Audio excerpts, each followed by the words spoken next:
Magandang araw po sa inyong lahat and welcome to Health Matters. Nandito po ulit ang inyong Doktong kung saan tatalakayin po natin ang mahalagang isyong pangkalusugan ng mga Pilipino.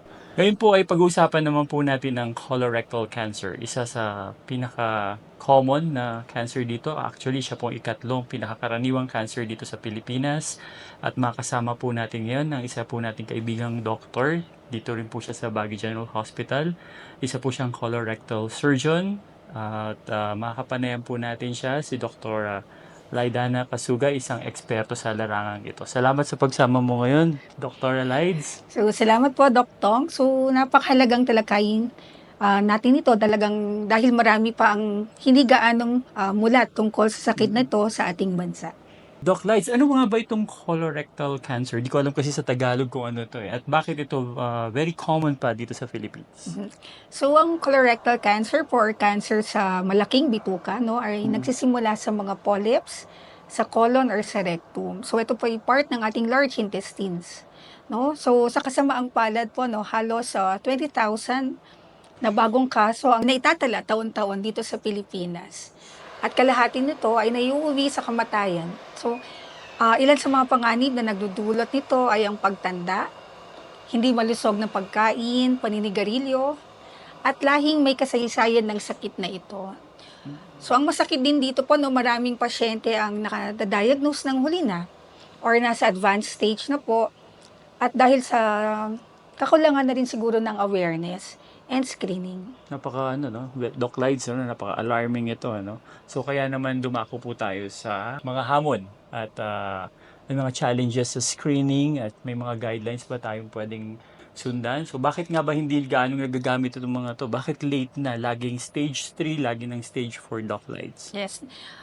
Usually po meron pong tatlong dahilan, mahal, mahirap ma-access at kulang sa kaalaman.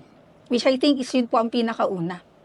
So, ang colonoscopy po, ang gold standard or itong pinaka nire-recommenda na pong testing, Pero madalas lang itong ginagawa sa malalaking lungsod. Pero we are very fortunate dito po sa Baguio, meron po tayong or very available po ang colonoscopy. Sa mga probinsya, ang mga pasyente ay umaasa sa mas murang stool tests. Gaya lang ng fecal occult blood testing po. Pero kakaunti ang gumagamit po nito. So, kailangan natin ng pambansang screening program dahil ayon sa pag-aaral, about 86% ng mga Pilipino ay handang magpa-screen kung ito ay madaling ma-access. Dito naman sa Baguio General Hospital, Doc Lides, available naman yata tong screening test na to. Apo. So, yeah, colonoscopy, we are very fortunate po na available po ang colonoscopy. So isipin na lang natin, Doc Lides, kung meron sana itong mga ganitong screening, siguro mas marami pa sanang buhay yung naidiligtas, Tulad nung nabanggit mo nga sa aking pasyente kasi kanina, meron ka bang maikikwento o maibabahagi na isang survivor? So yun naman po ang good news, Meron po tayong mga pasyente nakakapag-survive naman po sa colorectal cancer. Meron po tayong naging pasyente before, siguro sabihin na natin po si Ma'am May. Tawagin natin siyang Ma'am May, So she's 50 years old, female po, na na-diagnose po with rectal cancer. Actually, ang bukol po niya siguro nasa may petan na po. Malapit na po sa anus. Ito, stage. And na-diagnose po siya stage 3. Stage 3. Pero after po ng tamang treatment, gaya po ng surgery, radiotherapy at chemotherapy. So nakapag-survive po ang ating pasyente, natapos niya po lahat ng gamutang ito. And now she's more than 6 years from the last treatment. Pwede ba natin sabing cancer-free na sila? Yes po. So usually po binabantayan po dyan is the 5 years. And kapag ka nalagpasan na, ang masusing pong surveillance na tinatawag or pagbabantay for any recurrence or pagbalik ng tumor is ginagawa po within 5 years. 5 years. Very inspiring tong kwento na to. Isang paalala na huwag nating hintayin yung mga simptomas na nabanggit nga kanina ni Doc Lides sa kwento niya. So pag punta naman natin sa pag-iwas sa mga ganitong klaseng problema sa pamamagitan ng change ng lifestyle ba ito or nutrition, Doc Lides, meron ba tayong pwedeng bawasan o dagdagan sa ating mga kinakain para mabawasan itong risk, itong panganib na makuha natin itong colorectal cancer? O, tama ka dyan, Doktong, no? So, sa generation natin ngayon, masyado tayong mahilig sa mga processed meats and foods, Oh, no? So, okay. need natin itong palitan ng mga nutritious, masusustansyang pagkain na nakikita natin dito sa atin, no? Gaya ng kamote, malunggay, at saba, no? So, mahalaga din po ang regular na exercise, umiwas sa paninigarilyo, no? It's very good. Bawal po ang smoking dito sa ating lungsod, no? At bawasan po ang pag-inom ng alak, no? So, ayon po sa mga pag-aaral, ang mga simpleng pagbabagong ito ay maaaring bumawas ng hanggang 50% sa ating panganib na magkaroon ng sakit na colorectal cancer. Nabanggit mo, Doc, Lies, processed food. Ito ba yung mga canned goods or yung mga nakikita natin sa mall or grocery? Yes, sir. Gaya po ng mga tocino, no? Yung mga nilalagyan po ng mga preservatives para po tumagal ang mga pagkain na ito. Dahil yung mga chemicals po na ito, yan ang mga nakitang pwedeng mag-cause ng changes sa ating bituka. Very alarming. Kasi medyo mahilig ako sa mga ganyang pagkain. Okay, marami pa ring maling paniniwala, no, tungkol sa colorectal cancer. So punta naman po tayo sa mga myths and facts. Halimbawa, totoo bang matanda lang ang pwede magkaroon ng colorectal cancer? So, hindi po, no? So, Hindi. this is a fallacy, no? So, bagamat 90% po ng mga kaso natin ay nasa edad 50 and pataas, no? May mga mas batang nagkakaroon din po nito, lalo na kung meron silang risk factor. So, mai-share ko lang po, siguro for the past week, meron po kaming 4 na pasyenteng nasa 40 years old and below 40 ang years kanilang age. No? So, isa pang maling paniniwala, nawala itong simptomas, no? So, wala ako dapat ipag-alala. Okay? So, ang totoo po, mas mainam ang screening bago pa lumabas ang symptoms ng patient. Ito mga younger patient na to, paano sila nakaka-capture na may colorectal cancer? Opo, unfortunately, kadalasan po na naiisip nila these are only because of hemorrhoids. So, Okay. kapag ka nag-consult sila, so that's the reason po bakit delayed yung consult. And during workup, gaya na po ng colonoscopy, doon na po nakikita, no, na meron na po pala silang tumor. Ano yung youngest, Doc Lights, sa pasyente mong may colorectal cancer? Youngest ko po was 18 years old. 18 years old. During my fellowship training. Okay. Mm-mm. Kumusta na yung pasyente? Opo, unfortunately, mabilis pong, parang after 6 months, nag-progress. Kahit na-operahan yung patient, nag-progress yung cancer to stage 4. Okay. Ano kayang naging risk factor ng 18-year-old patient na to? Since wala pong family history, so we're still, kinoconsider na baka environmental, terms sa pagkain niya, opo, nutrition. Kasi hindi naman siguro umiinom ng Opo, hindi po umiinom, alak hindi yun. rin po naninigarilyo. Hirap naman yun. Kahit sino pwedeng tamaan, ano?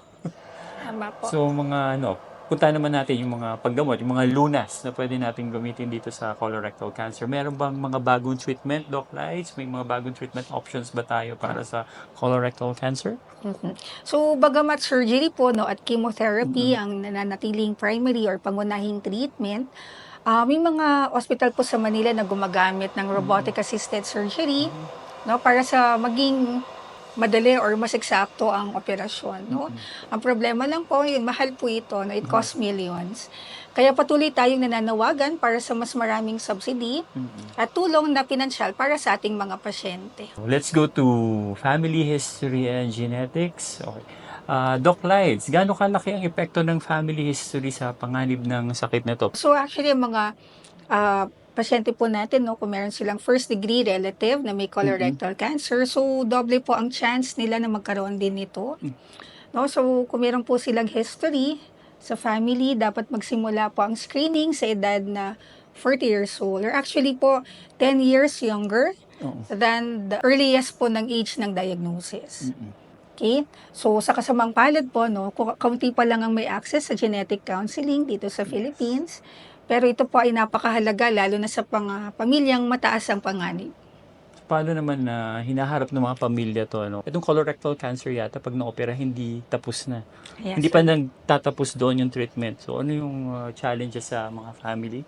Opo. So, madaming pamilya pong Pilipino, no, ang nagsasama-sama para tustusin ang gamutan, no? Pero bukod po sa pera, napakahalaga ng emotional na support sa ating mga pasyente. Ang mahalaga din ang tiwala sa doktor at pagsali sa support groups upang matulungan natin ang mga pasyente na 'to na siguro sa kanilang better na recovery po. Yes. Okay, dito naman sa Philippines or dito sa ating lungsod or dito sa Baguio General Hospital and Medical Center, may mga ginagawa ba tayong mga hakbang para mas palaganapin ang mga kaalaman tungkol dito sa sakit na 'to, tulad nito, 'tong awareness na 'to? Yes, sir. So, ang mga grupo, no, tulad po ng Philippine Cancer Society ay patuloy na nagsusulong ng mga screening programs Mm. at mas malawak na saklaw ng insurance, no? Gaya din po ng aming society, ang Philippine Mm. Society of Colorectal Surgeons, meron din po kaming mga advokasya, no, to increase po yung awareness on colorectal cancer. So, malaki din po ang naitutulong ng mga public figures, no, na nagbabahagi ng kanilang personal na laban sa cancer upang mabawasan ang stigma. Meron dito sa ating hospital, dito sa BGH, meron ba tayong mga programs or for outpatients? Po. So, meron po kaming mga regular po na mga, like for March po kasi it's the Colorectal Cancer Awareness Month. So, every week, meron po tayong mga lectures po sa outpatients to increase po yung awareness. Meron din po kami mga pinapamahagi po na brochures on colorectal cancer awareness. Kung sakali naman po no, na meron po tayong patients with colorectal cancer, ang ating pong institution or hospital is inayos lang po rin natin, no? Pero para ma-re-accredit tayo po sa PhilHealth kasi meron pong colorectal Z Yung Z benefits. package. Ito ba yun, Yes yung po, Z yung Z package? package. So, malaking tulong yun, ano? Mga hospital, yung kung may PhilHealth, pwedeng i-apply yan, ano? Para Yes po, makatulong sir. dun sa ating mga pasyente. After nitong, sana marami makapanood nitong program na to. Baka may ma-screen, may mga pupunta sa yung mga pasyente. Okay, Doc Lice, sa mga nanonood po sa atin ngayon, baka gusto nila magpa-screen or magpakonsulta sa'yo, saan kanila pwedeng dalawin? So, nandito lang po ako sa Baguio General Hospital every day po, no? Hanggang sa umaga po. Pero may mga araw po na nagkiklinik po ako sa Notre Dame Hospital at saka sa SLU Hospital po. Okay. Para sa mga bagong diagnose, Doc Lice, anong may papayo mo mga pasyente natin na, kasi minsan may colorectal cancer na yung pasyente, baka mawala na sila ng pag-asa. Baka may papayo ka sa kanila, Doc Lice. Apo. So, wag po natin kakalimutan ngayon, no? Ang colorectal cancer po is something po na treatable, no, and preventable. So, umasa rin po tayo sa support ng ating pamilya, no? Sumali sa mga support groups. At huwag kalimutang alagaan ang mental health. No? So, malaking bagay po ang counseling at mindfulness para malampasan ang emotional na pagsubok sa sakit na ito. Kasi tama po kayo, talagang lalo na po isang bagay siguro for colorectal cancer patients ang pagkakaroon ng colostomy na tinatawag. Ito po yung nagkakaroon sila ng bag, Yeah. no, kung saan na po lalabas ang kanilang dumi. And pag nangyari po sa pasyente ito, talagang ito po yung medyo nagkakos ng depression. So, napakahalaga ng mainam or very good family support. Ito yung tinatawag mo, Doc Lice, ito yung colostomy bag, no? Di ba permanent na yun? So, hindi po lahat. Hindi naman po Hindi lahat lahat. ay permanent. Okay, maraming salamat again, Doc Lights. Very interesting, very meaningful na discussion ito. Sa ating mga nanonood at nakikinig, wag po tayong matakot na magpa-screen, lalo na po yung nabanggit po kanina ni Doc Lights, yung colonoscopy. Patuloy po natin alagaan ang ating kalusugan at syempre mas maganda po kung i-share din po natin itong bagong kaalaman na to, itong awareness na ito, at ibahagi po natin itong episode na to. So sama-sama po nating labanan ang colorectal cancer. Muli hanggang sa susunod, manatiling informed at malusog po tayo lagi.